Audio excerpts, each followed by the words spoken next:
Now, oops, no, I didn't want to do that. Let me stop that recording.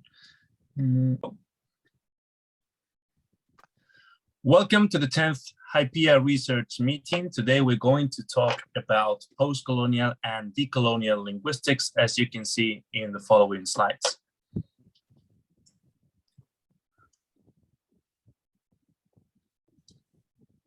Right, so postcolonial and decolonial linguistics.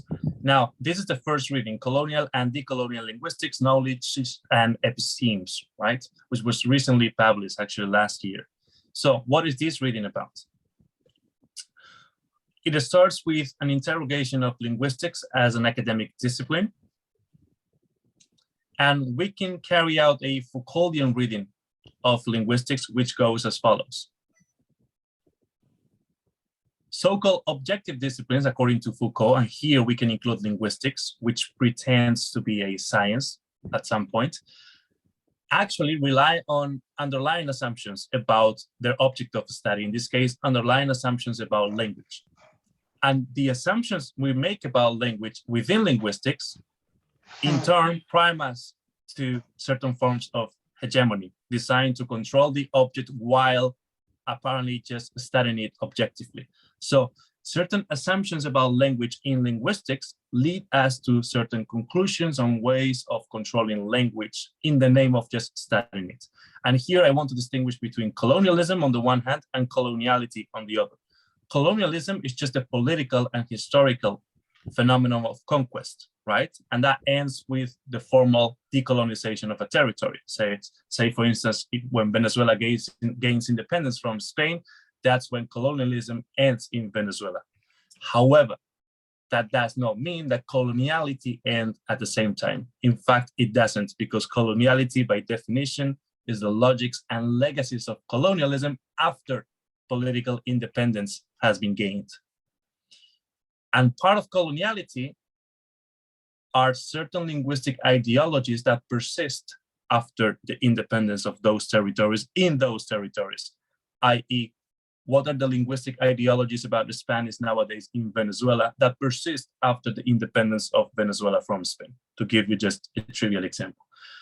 So let's go to the next slide.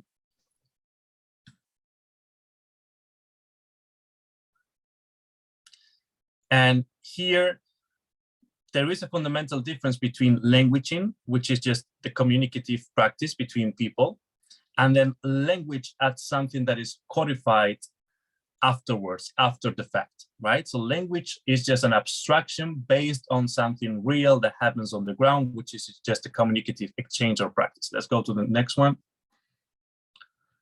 And so when we take communication and we reduce it to language understood as a Western construct, what we're doing is not acknowledging the originality and the autonomy of that communicative practice.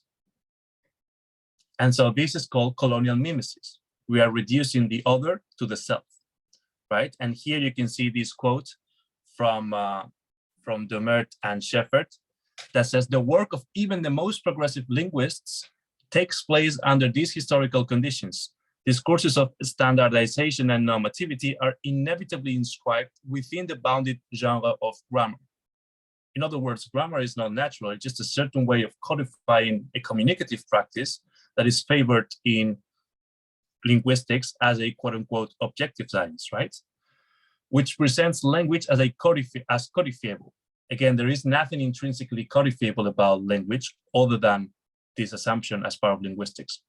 Work on language documentation takes place in the context of long-standing discourses of benevolence that urge linguists to quote-unquote give back and to quote-unquote save, while at the same time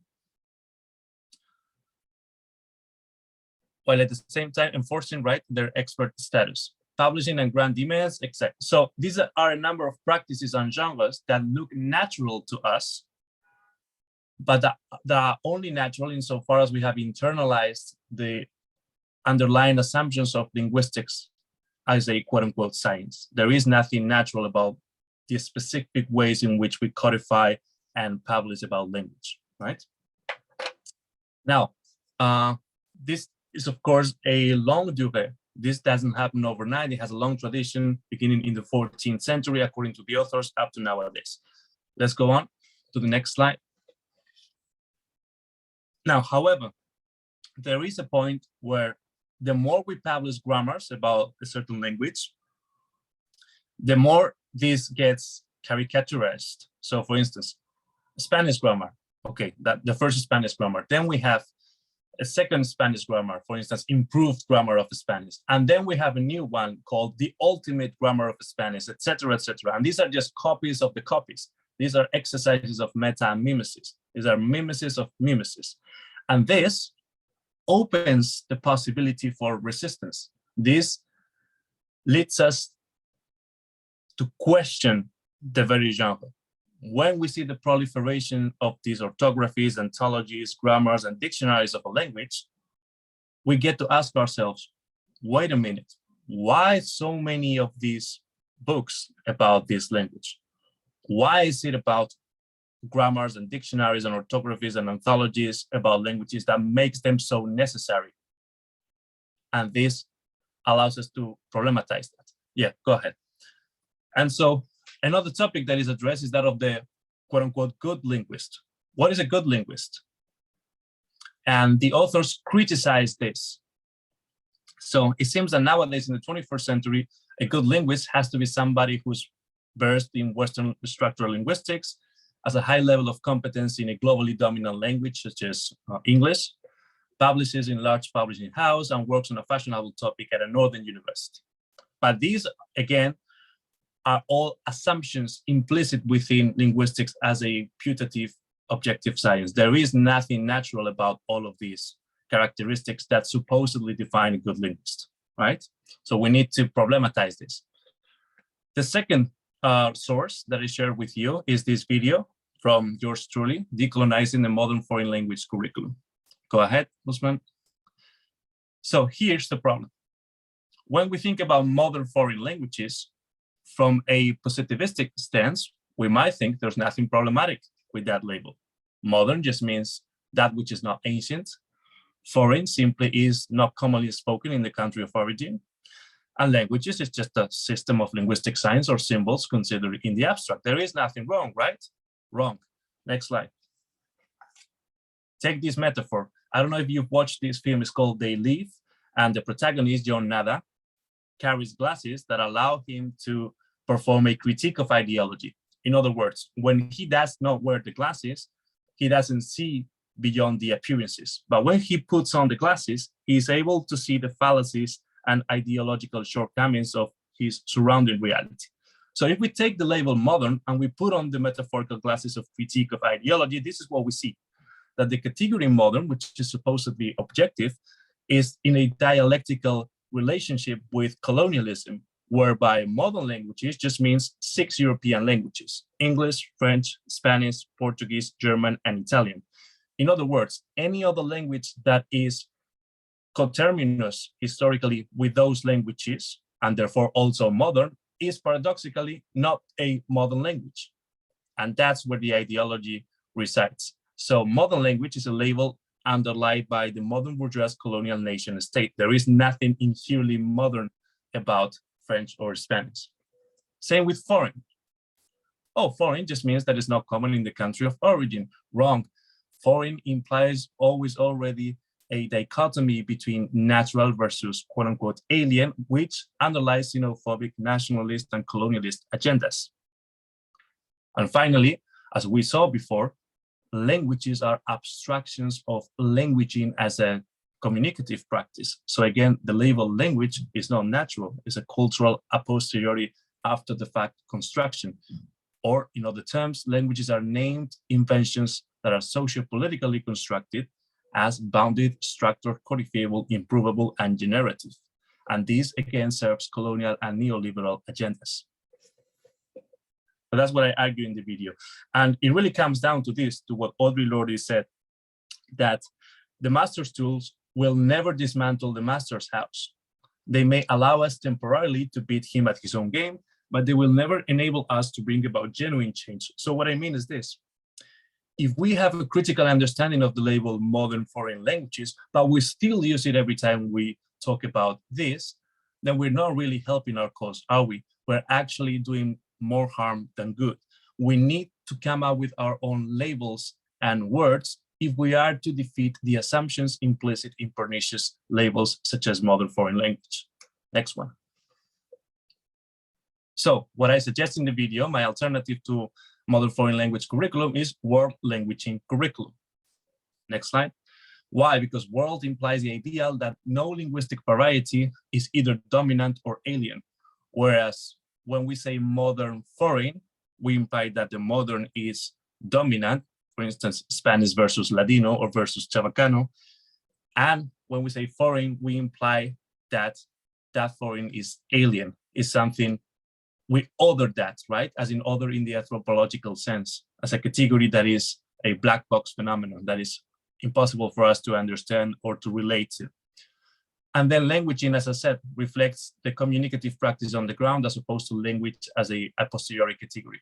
And finally, the last source we had for today was a mini essay, right? Of 2 pages, which is part of the collection Multilingual is Normal, an anthology of voices talking about talking, edited by Kate Hamilton last summer. So again, this is an exercise that I did with my students for the first year seminar Language Power Activism. And I asked them to put their metaphorical critique of ideology glasses on and try to spot the shortcomings of the very label I had suggested, which perhaps is ideological in ways which I cannot discern from the myopia of my own perspective, but you may have an alternative perspective, right? So I will encourage you to do so. Now, in the meantime, let's go back to the anthology of voices. So next slide. The next one, yeah. All right, so that's the anthology. And let's go to the mini essay. Next slide. Essentially, what the volume says is that, contrary to popular misconception, multilingualism is the norm and monolingualism is the exception. So how can we oftentimes think the other way around? We oftentimes in society think that multilingual is the exception and that monolingualism is the standard. Well, the explanation is very clear. Next slide. We can read this in Foucauldian terms, as in his interpretation in Discipline and Punish. So Foucault says that normalization is a process, right? It involves the construction of an idealized norm of contact, in this case, monolingualism, and then a system that rewards and punishes individuals for conforming to or deviating from this ideal. For instance, in the Spanish class, if you use English words, you're going to get punished, you're going to receive a lesser grade, right? Let's go back to the previous one, Usman, so I can read the, yeah. So normalization is a form of disciplinary power, which emerged in the 19th century and manifested itself in different institutions, amongst which the schools, for instance, right? Next slide. So again, in normalization, we posit a model, in this case, monolingualism, and then we define the norm with regard to that model. And the exception is that which is deviant from the norm. So if we define monolingualism as the norm, the exception is multilingualism, right? Again, this is a norm that is constructed in the ideological sense. It's not a statistical norm. It's not that the majority of people in the world are monolingual. It's that monolingual people have the ability to create an ideology that serves their own agenda. And in that ideology, they define monolingualism as normal and everything else that is deviant, such as multilingualism, as the exception, even though that is not the case, statistically speaking. Next slide. So what I say in the mini essay is, take this statement. I am Spanish, therefore I speak Spanish. Looks neutral, looks objective. There's nothing controversial about it, right? Wrong. When we put the critique of ideology classes, we can see that what this actually means is that I was born in Spain, therefore I was institutionally and socially forced to learn Castilian Spanish and to internalize the idea that this is the only form of Spanish proper and a defining aspect of my supposed identity as a Spaniard, right? But there is no reason, a priori reason, why I should accept Spanish as part and parcel of my identity unless I want to do so, right?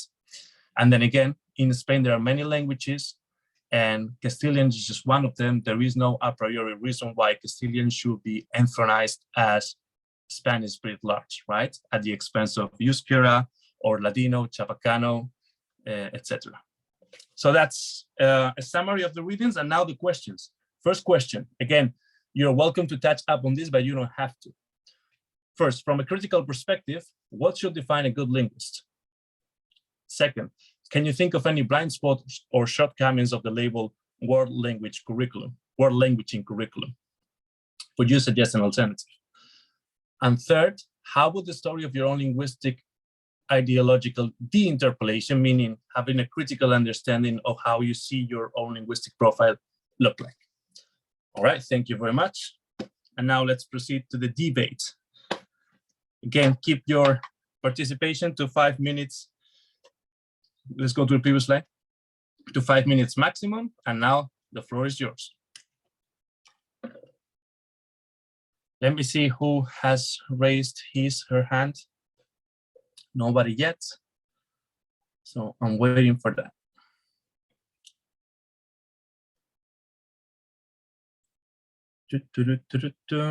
So Tim. Yes, thank you very much, Carlos. So very interesting.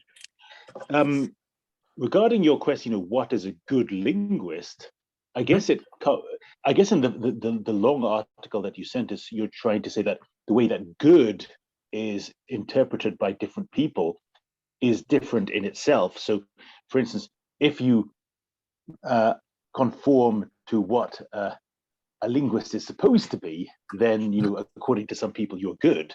I guess the fundamental question is, what is a linguist supposed to do? Is the linguist supposed to simply study language? When I say by study, is to observe facets of the language, or is the linguist trying to, shall we say, has a more social function in helping speakers of one language or another language to understand each other? Now, personally, I think that the main function of language is actually to help people have better relationships with each other.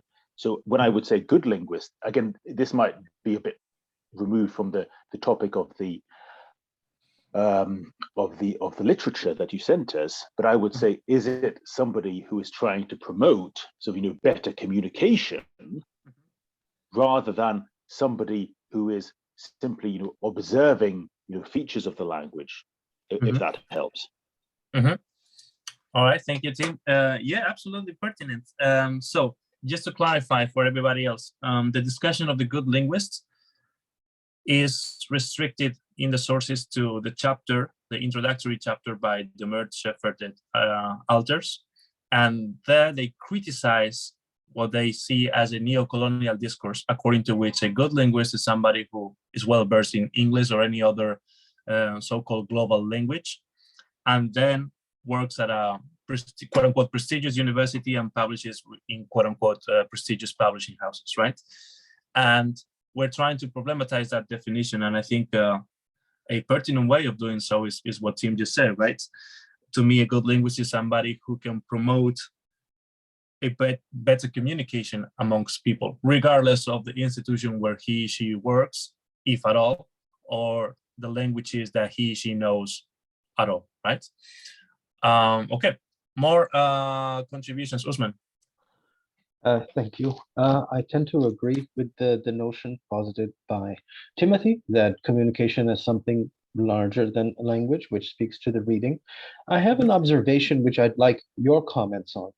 When I read this introductory chapter, I found that as they write the text, I feel that I have been socialized into judging through my subjectivity what a good introductory chapter would be for an edited volume, for example.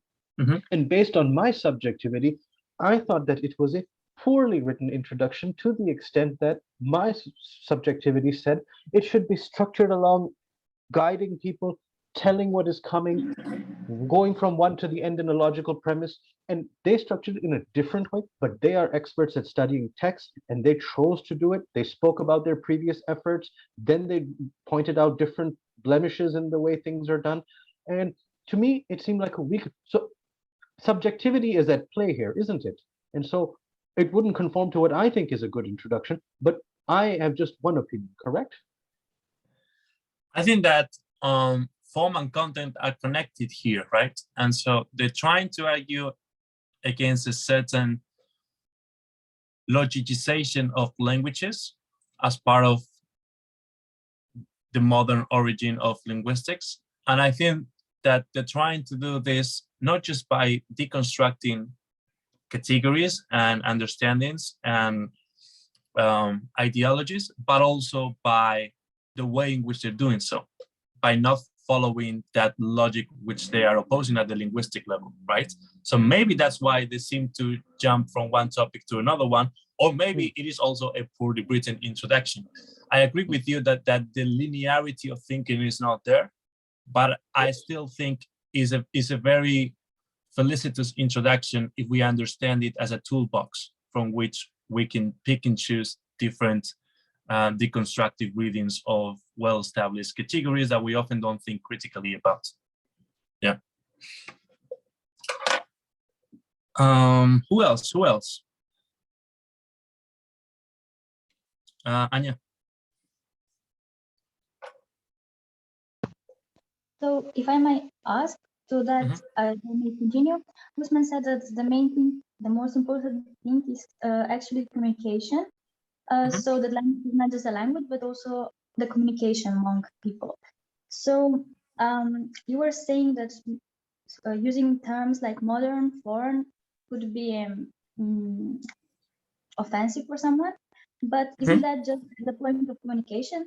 The way that person expresses certain things, a word can be offensive or not. So it's really necessary to change words just because of misunderstanding of communication. Actually, what I wanted to ask you, if all of you guys, if what do you think? It's better to change certain words or maybe put more attention of the communication itself and then make some conclusions where people can express with whatever words they want, but without that pressure or that discrimination. Thank you.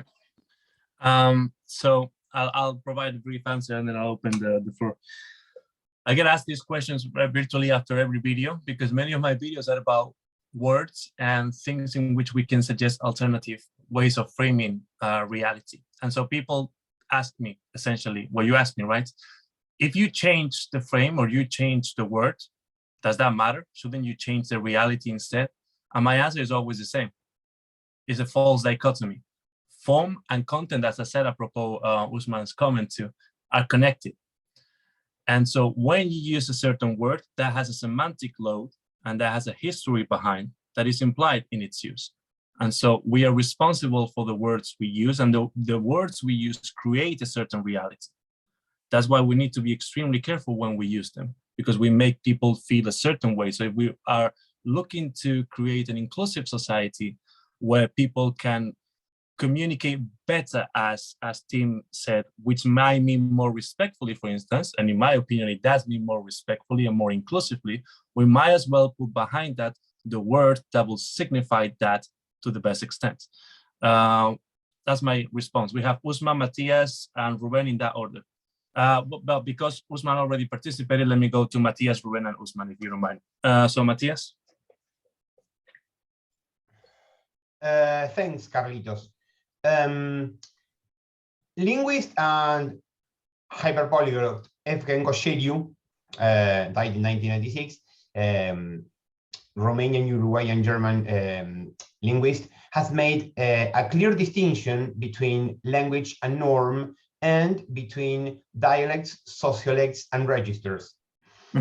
It seems that the reason why it is most important to speak a standard language in detriment of a dialect is a matter of prestige.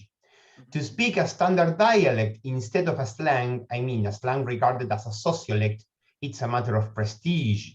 To speak a standard language instead of a mixture of two or more languages is regarded as a matter of prestige.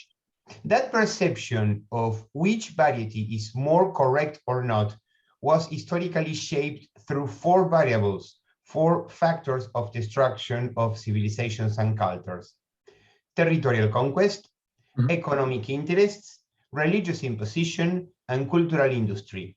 Cultural industry is seen as a way of post-colonialism. While the creation of standard languages have been the cornerstone of the formation of modern nation states, at the same time, it was the cause of destruction of minority languages and dialects. The imposition of standard languages and also the imposition of a specific way to speak that standard language based on a normativity and a grammar is conditioned by the same variables. Could you, Matthias, could you please drop the name of the author you quoted in the chat so people can benefit from that analysis? Well, okay. It was a personal comment based on multiple authors. Right, but you started naming an author, right? Which I think if you could write in the chat. Efgen Gosheriu. Yeah, could you please type the name there? Ruben? Yes, thank you, Carlos, also for the great presentation. I also am aligned with the point that Timothy discussed about helping others, and I remember the logo of Nokia, connecting people, and if you think about using languages for connecting people, is from my point of view is the best ever result, because you get something that it helps you help others.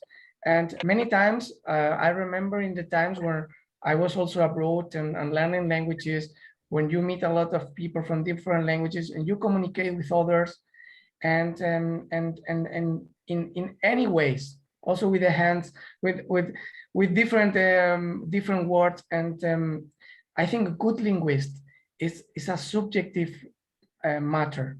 It's really difficult to say what is a good linguist.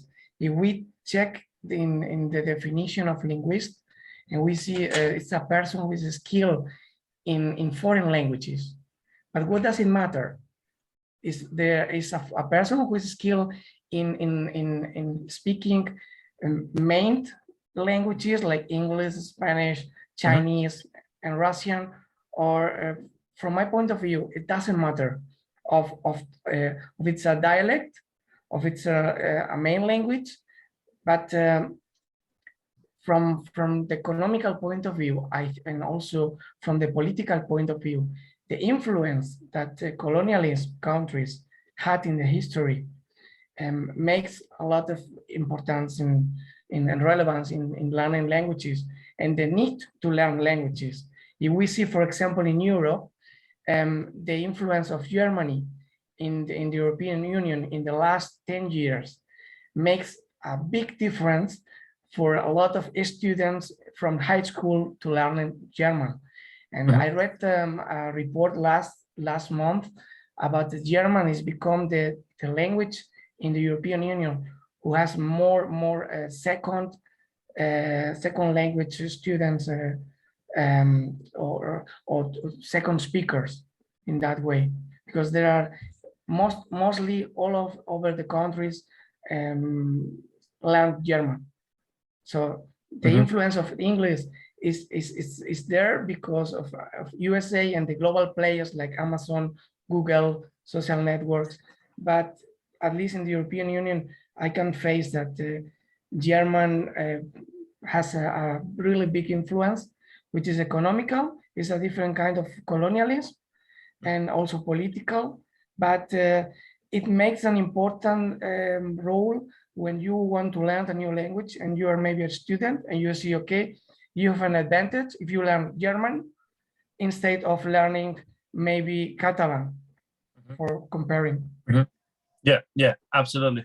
Okay, yeah, very briefly before going to Usman, I agree with you and Tim that the main purpose of or one of the main purposes of language is to communicate, but I think that also begs the question of how to communicate and what are the implications of the ways in which we communicate, right? And that's what we should problematize. I think communicating is important. The instrumental understanding of language is important, though not the only one. And we need to consider the ways in which that instrumental purpose of communication is always already connected to the hermeneutic or the connotative dimension of language. That's what I think it gets dangerous and interesting at the same time. Usman. Thank you. I want to build upon Ruben's point about helping others, seconding also what Timothy said about fostering communication. To speak to your third question, first of all, you had very excellent presentation, Carlos, and then 3 excellent questions. I believe that the third one is the most important, the de-interpolation. I didn't even know this word, this interpolation idea, but it speaks to not just me, but to the basis of HYPIA. Many people here in our community, HYPIA, may not know this, but there is a long journey of de-interpolation, smashing the idols, breaking the shackles that goes into this, which was part of my journey, because I was living in a matrix shaped by the hegemony of English.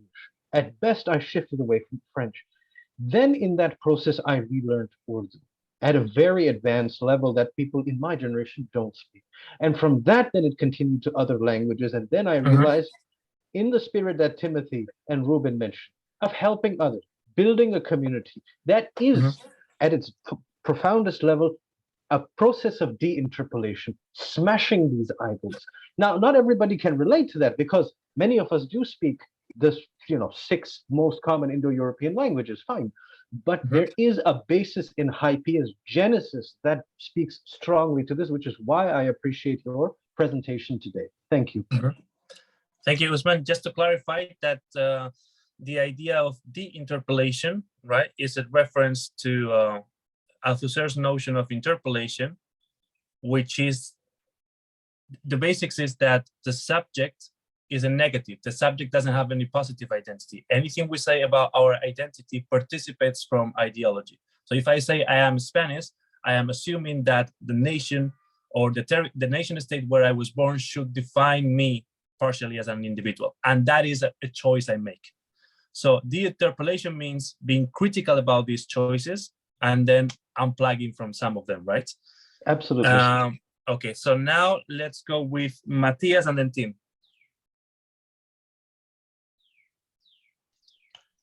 Well, it was just a comment about first of all regarding what Tim has said.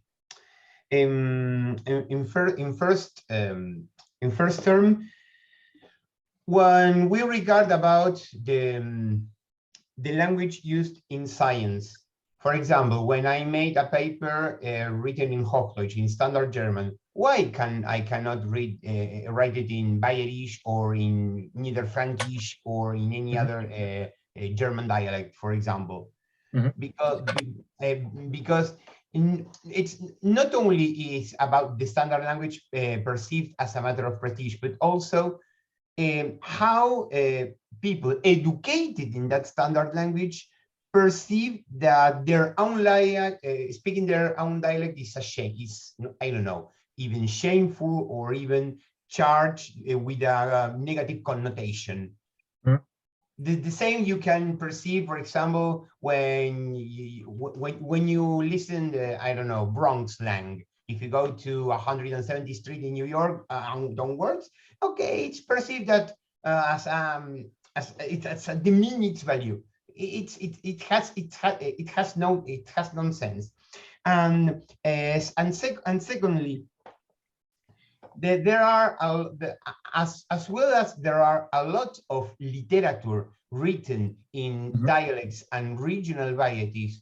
Why cannot we create or why they are not? We cannot create a scientific word or even books or even material written in those dialects and languages, and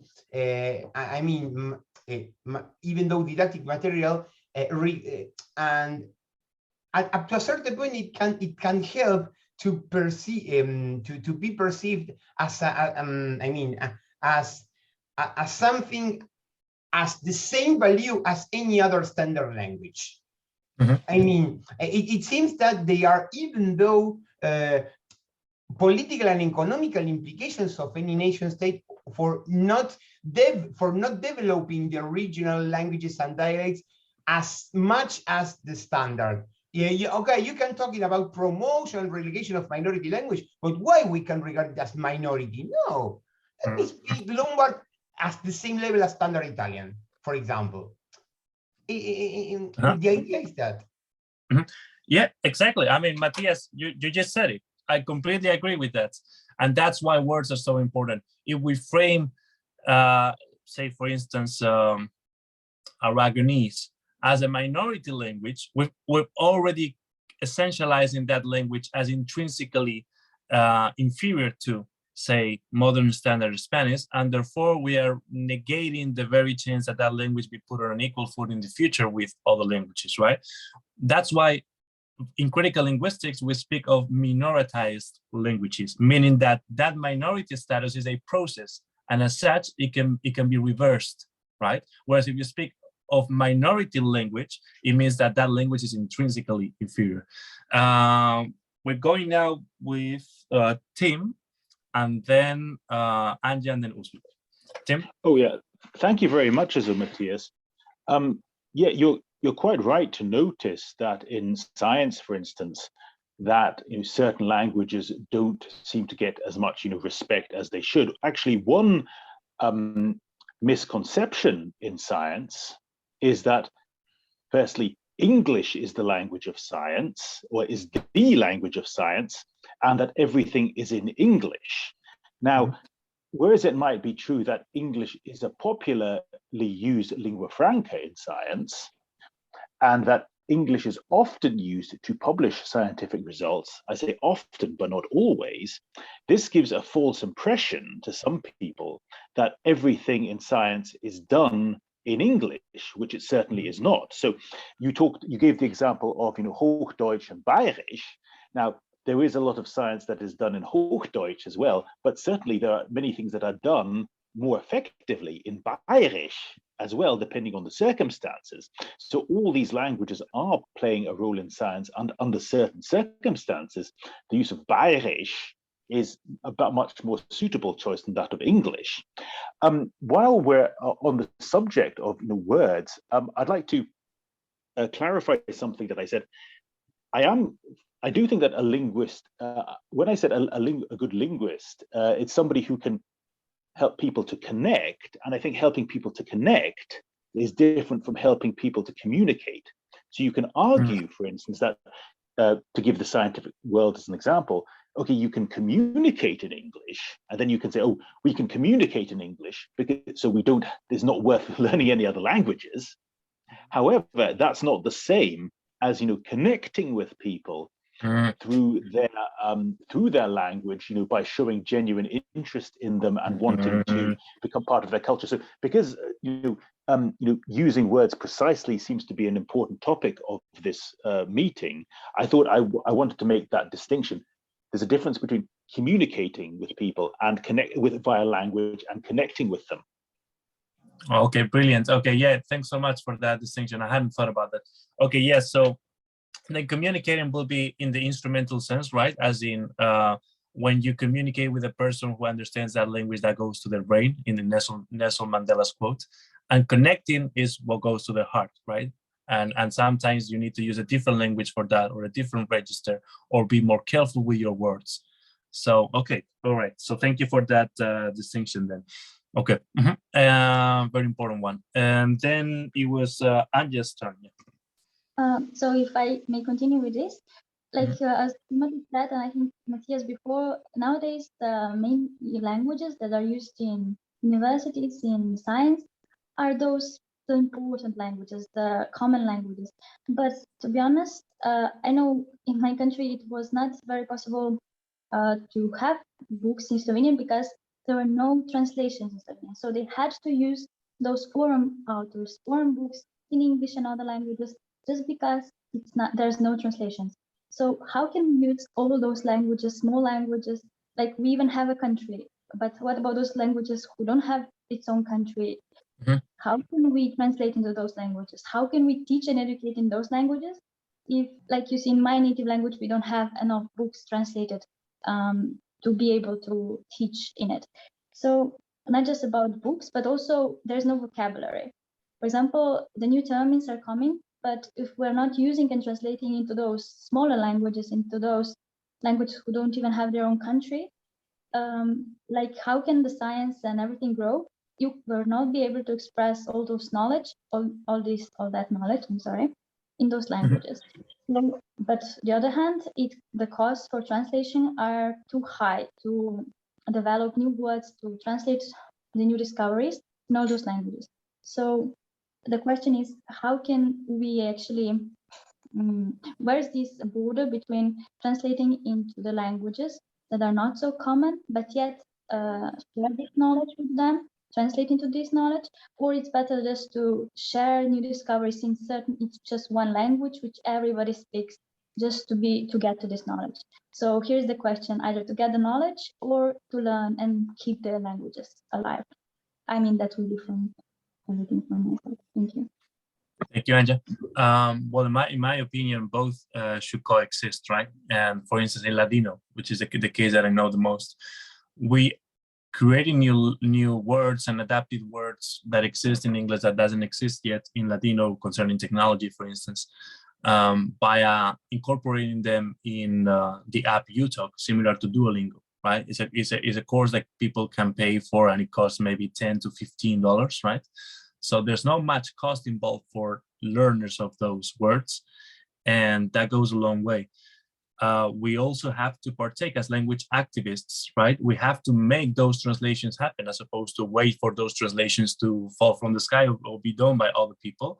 And at the same time, we can't ignore that dominant languages can be and are instrumental when it comes to communication. So sometimes I use English for the purpose of popularizing Ladino, but I'm mindful of the fact that unless I also use Ladino as a means of communication, I'm not really helping my cause.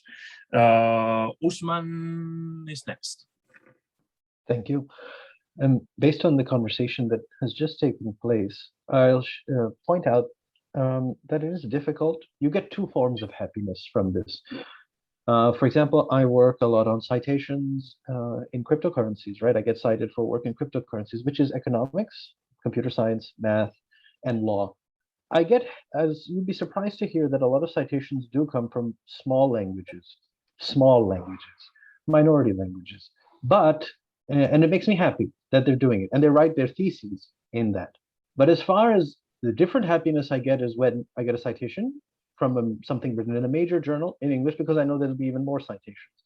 This double thing here. But based on Anya's previous comment, not this one, but the one before, I wanted to ask Carlos's guidance on how postmodernism is important here. On what? On the question of why words matter. Should they matter as much as we decolonialize? How important is the postmodernist view on anything goes, this is fine and that is fine, versus a rigidity from the old structures? And maybe the Zizek work on ideology, the sublime object of ideology. So once you snap and you realize it's an unknown known, you didn't realize that you knew it, you were in a state of critical thinking that leads to de-interpolation. What do you think? Thank you, Usman.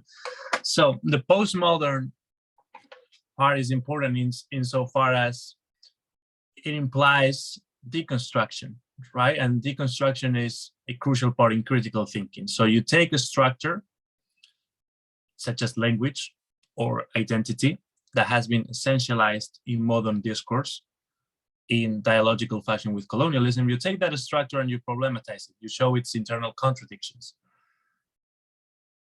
And then once you have done that negative parts destruence, that is also connected to the subject as defined negatively in Zizek, right? Again, subject identity does not exist, it's a product of multiple interpolations, which the individual should be critical of. And that's really all there is. What you have to do in positive terms is to make explicit your ideological presuppositions, which are always already there. The only difference is that sometimes the ideology is more explicit or less explicit.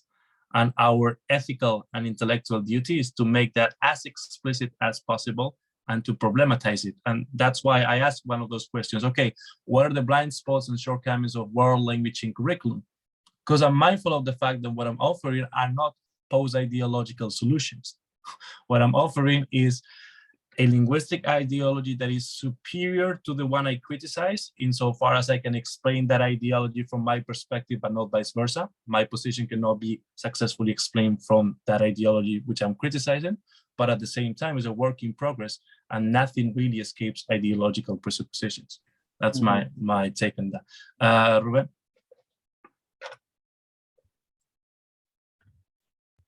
Yes, I wanted also to comment the topic you discussed before, Carlos, about the use of English words also in Ladino. And I also face the same also in German and also in Spanish, where also for technical words, digitalization, when we see industry 4.0, which is smart factories, when we discuss about these topics, almost all the words, technical words, are in English. So even you have a conversation in German, but you use all smart factories, all this Anglicism influence, the Anglicism influence in digitalization, in the technology is really great. I will say it's huge. So I don't know if it's positive or negative, because the positive point of view is that everybody knows what we are talking about without translating words. But the negative point of view is that probably these Anglicisms will be taken in the languages in German, in Spanish, as own words. And this is mainly because also the topic, I think Timothy and also Matthias discussed before about the most of the science papers are written in English, and I also when I was writing papers and I tried to publish the papers, and you see the journals and you see the prestigious journals are mostly based in USA. So, I mean, if you want to have a really good GCR citation or citation of reports in really famous journals, you must write that in English. And maybe this is an open question to you guys. How do you think science can promote to write more papers, more scientific papers in minority languages, other than English? Thank you. I'm thinking that Tim does have a really good answer to this, although Anya goes first. Just very briefly, I wanted to say that I personally distinguish between vocational and strategic uses. So a strategic use is something you need to do which you not necessarily believe in, right? For instance, you want to promote Ladino and you publish an article for a prestigious journal in English about Ladino. That's not your ideal choice. Ideally, you would like to publish that in Ladino, but you're mindful of the fact that it won't be published there, then it won't be read by a lot of people, then it won't have an impact, right? So you adopt the strategic choice of publishing it in English. And that needs to coexist with a vocational choice, which is one you truly believe in this case, to publish materials in Ladino. And I think there's time and space for both options to coexist. And the important thing is not to do one at the expense of the other, but to choose strategically or vocationally in different contexts. Anja and then Tim. Anja? Actually, I wanted to say here that maybe solution would be that you write, I know it would be much more work, but maybe post in both languages. So there could be some agreement with those or that already exist publishing, how are they called, houses publishing. So places where they publish those articles, you may come to agreement that they publish it in both languages. So in one language in which you are studying or writing, or maybe language of your country, but at the same time the translation, so they can compare, and in this way you somehow promote your own language or whatever language you are writing in. So maybe this double language or both language written articles could be the solution. I mean, just one suggestion. All right, thank you, Anja. And now Tim and then Usman. Tim? Yeah, that's a great idea, Anya. Firstly, I think that what Ruben is suggesting, publishing in other languages, I think that's great, but I think to make that sustainable in the scientific community, there will have to be some sort of reward for doing so. And that in turn will probably mean scientific communities, associations in different countries actually taking the attitude that it's something that they're willing to invest in and give rewards for, also publishing versions of scientific publications, in other languages. Now, if I had infinite time, I wouldn't mind being a volunteer, to be honest, doing translations from English to other languages to help alleviate this problem. But this brings me to two suggestions on how you can, publish more in non-English. Firstly, in outreach, the engagement of science with the public, and also in teaching. This is not usually done in English. This is usually done in other languages. And the English is not necessarily the best medium in which to teach. So in that case, you may have to modify your content, but it may be a way of, firstly, helping other people benefit from your scientific insights, but at the same time, you can kill two birds with one stone and get your material published in a modified form, in respective languages for the benefit of the end user. This is also something that's often neglected in science.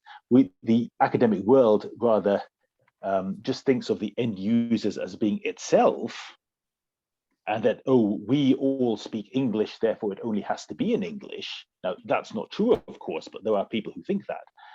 Whereas, the end users really should be, the societies who usually ultimately, fund our research. So, bringing, translating in the sense of, helping our societies benefit, from our scientific results, that might be the way to go, and that might be an easier thing to do than trying to get, academics to invest extra effort to, publish in other languages when there's no obvious reward. If you do outreach and teaching, you can claim that there will be a reward for doing it, i.e., improving the education of people, or improving the public's, perception of science, or All right, thank you, Tim. The importance of the end users. Yeah, I just want to add very briefly that today I submitted my contribution to, or my contribution proposal to the Polyglot Conference in Cholula, and I was submitting an introduction to Ladino in Ladino. And then the next screen asked me, what are your auxiliary languages? We understand that you want to use this language for this language class, but you can also teach that language mainly in Ladino, but with the help of some auxiliary languages. So the category of auxiliary languages might also be useful. Usman. Thank you, Carlos. Timothy has raised some very excellent suggestions to Anya's important question. I think it's a very good suggestion, but I'll give you a little bit of perspective from having my fourth single author manuscript monograph being published soon. The high rewarding, let's say the top 30 publishing houses, are based in the Anglosphere, perhaps one or two exceptions, and they have a certain profit motive.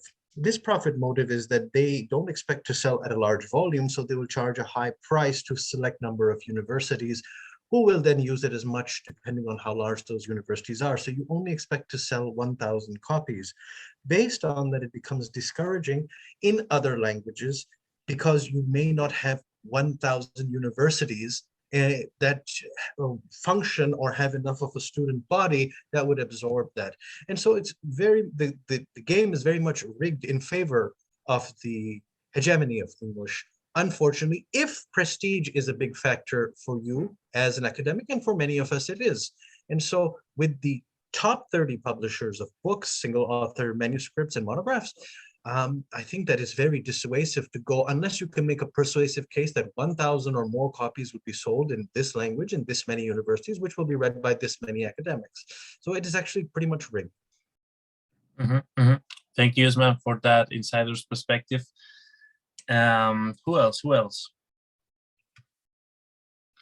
We still have about 10 minutes of debate if we want to. It's a very lively discussion. And I also appreciate the fact that each of us kept it to 5 minutes maximum, which has made for a more dynamic conversation. Tim.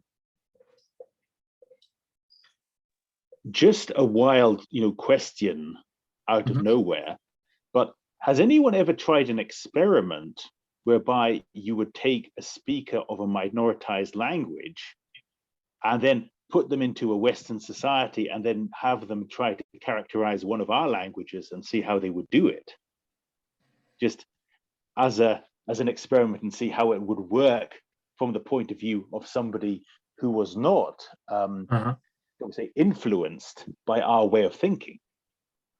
That's a very interesting question, Tim. In the case of Ladino, I will say I know what happens, and what happens is that most of the times, as intimated by Frantz Fanon, the ideology of the colonizer is internalized by the colonized, so that in due course, speakers of minoritized languages, I'm thinking of Ladino, come to internalize the idea that Ladino is somehow inferior to modern standard Spanish, if only in terms of economic power, in terms of prestige, etc., which are not neutral categories, right, as denounced by Bourdieu and others. But that is the thing. So I fail to see how speakers of the minoritized language would not be influenced at all by the linguistic ideologies of the colonizer. That's what I haven't seen that. I don't know of any speaker of Ladino that doesn't have his or her own perception of Spanish as mediated by the linguistic ideology of Spanish as a quote unquote global language. You see what I mean? That I don't and I can explain you why. Yeah, I'm going there, Matthias. That I don't see where we will find this bon sauvage, as Gustavo said. Matthias. I will be very briefly, because as we know, despite Ladino, Judeo-Spanish has more or less between 100,000 and 150,000 speakers. Half of them are aged 60 years or more. So despite being at least 100,000 speakers or more, they are a serious risk of extinction in the following generation. But the point is that most of those Ladino speakers are, only knows Ladino as, most of Ladino speakers, despite knowing several languages, of course, even though polyglots who spoke Ladino, even though, for example, Itzhak Nabon was a hyperpolyglot speaking 10 languages. By the way, the point is that there are a lot of Ladino speakers between the Sephardic Jewish communities who speaks Ladino does not to speak standard Spanish, despite that there are more or less little adjustments in terms of grammar and phonology or vocabulary to speak from Ladino to standard Spanish, the same way as Yiddish to standard German. The point is that there are a lot of speakers of Ladino within the Sephardic community that doesn't speak standard Spanish, and that's the reason why they don't perceive standard Spanish as at least not as a threat itself for the survival of Ladino, because there are another variables to be in consideration. Okay, Matthias, but the fact that they don't speak modern standard Spanish, which is true, does not mean they don't have any perceptions of that language, that they don't have any meta-linguistic understanding of that language. They do have the perception that modern standard Spanish is superior by and large. There are some exceptions, but my experience with the community They have shows they, that they, shows they that have have the that. perception the perception that standard Spanish can phagocytize Ladino in the near future. That's another reason. Well, more to my point. So they do have linguistic and a linguistic perception of Spanish, regardless of their skill and competence in that language, right? Yeah, that's true. Okay. Who else? We still have some 7 minutes. Ruben. Yeah. I just want to also give some positive things of colonialism, or I will say influence in languages, which is, for example, if we compare Spanish and the variants of Spanish we have worldwide. If we think we compare with, for example, with German, which I know, and we look for a word, and this, the variants, the different variants you have for the same word, and you check the frequency of the word in, for example, in Google, and you see that for one word you can say that in Spanish maybe five different words, and in German 2, and the frequency of the use of those words worldwide is amazing. And also this is an advantage because I think we are learning every day how so new variants of the word, because somebody else in another part of the world say the same word or the same meaning in a different word, and it's really amazing, guys. For me, it's helpful.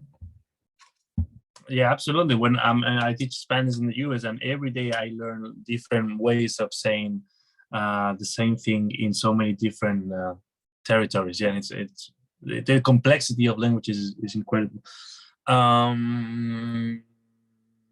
Let's see, we still have some 5 minutes. If anybody wants to, Anja. Okay, you can hear me. I would just like to add, I really like the first paragraph, I think, of your article, Carlos, when you were explaining that, I can see if I can find it, like that democracy cannot exist without fascism, or their multilingualism cannot exist without rejecting colonialism. So I really like that idea that bad things can't exist, like good things can't exist without those bad things. So we have to understand both concepts and accept both concepts, because if there would be no bad, we wouldn't be able to see this good. So I really like this idea. I don't know if you remember me a little bit on Chinese yin-yang theories and so to spirituality. So I don't know. I really like this concept. Thank you, Anja. So yes, I guess part of my point is that there is no night without day and so on, yin without yang, democracy without fascism and all of that.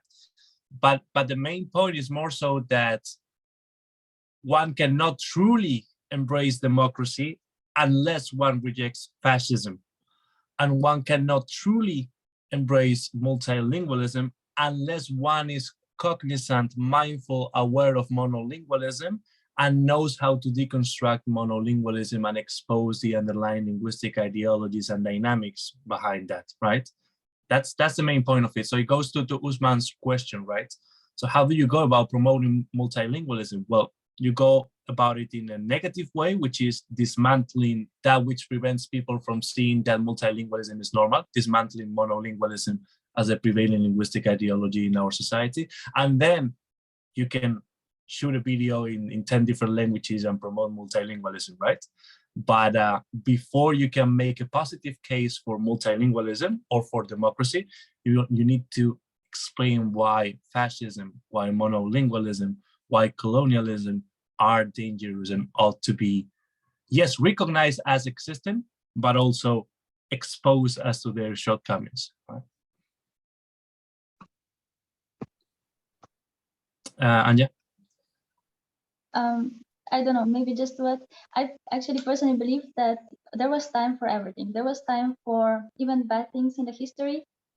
People needed monolingualism, people needed nationalism, people needed fascism, because in those times it helped them We have to overcome certain problems. I don't know. I know they're not good things, but anyway, I think everything in the history, everything in the life has some meaning. So it was the right time for those kind of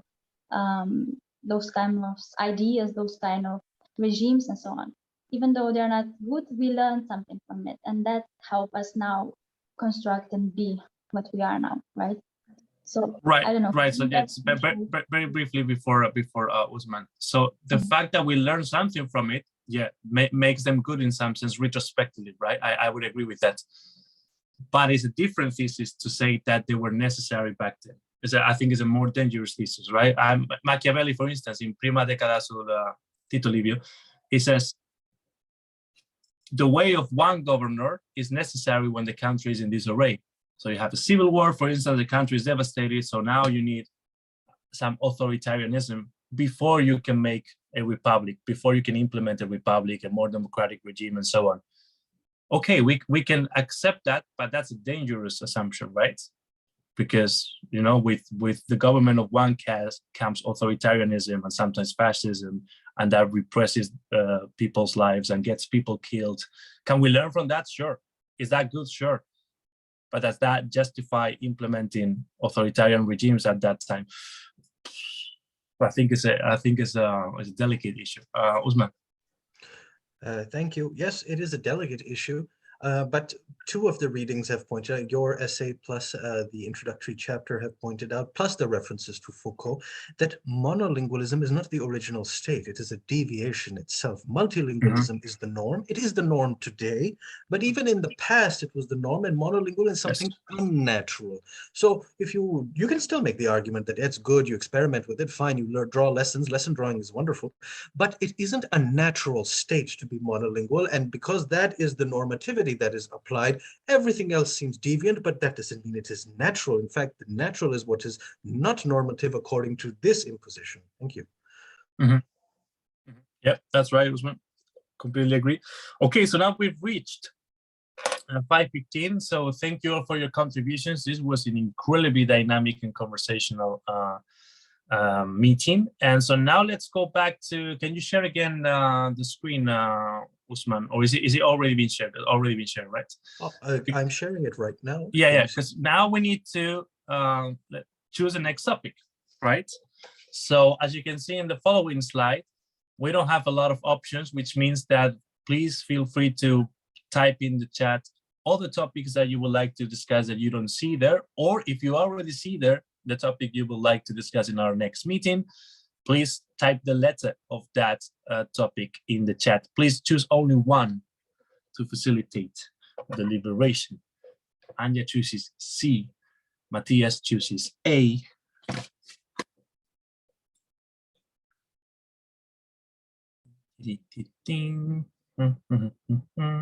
C is very interesting. I might as well choose C, but I don't want to influence other people. Too late for that.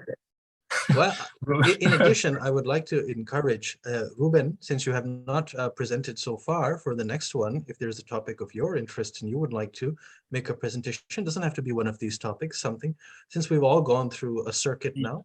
Yeah, I would second that, and I would also choose C. So I think if I choose C, that makes 3 of us, right? Voila. That's majority. Yeah, Is that majority?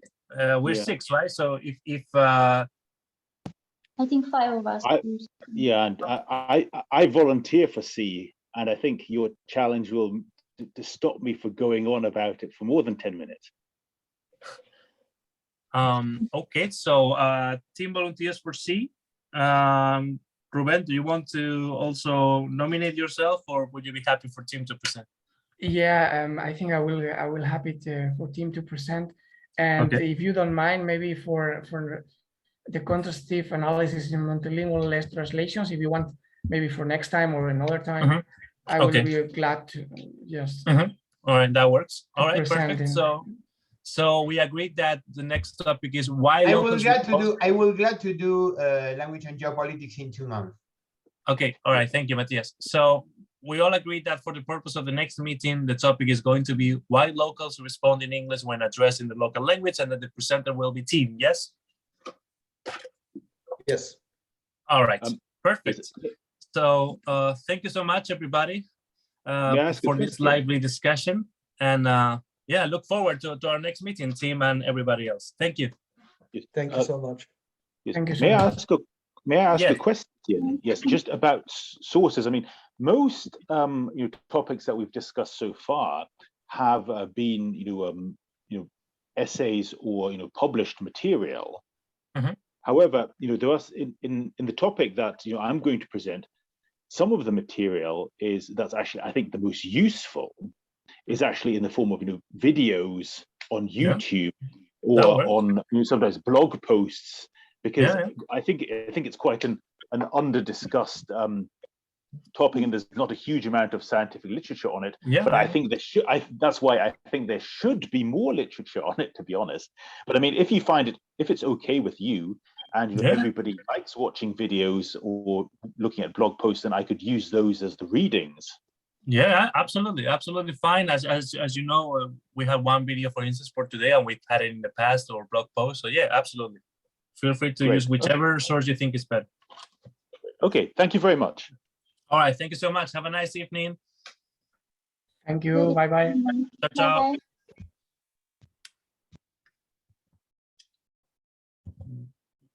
Bye-bye. So stop recording.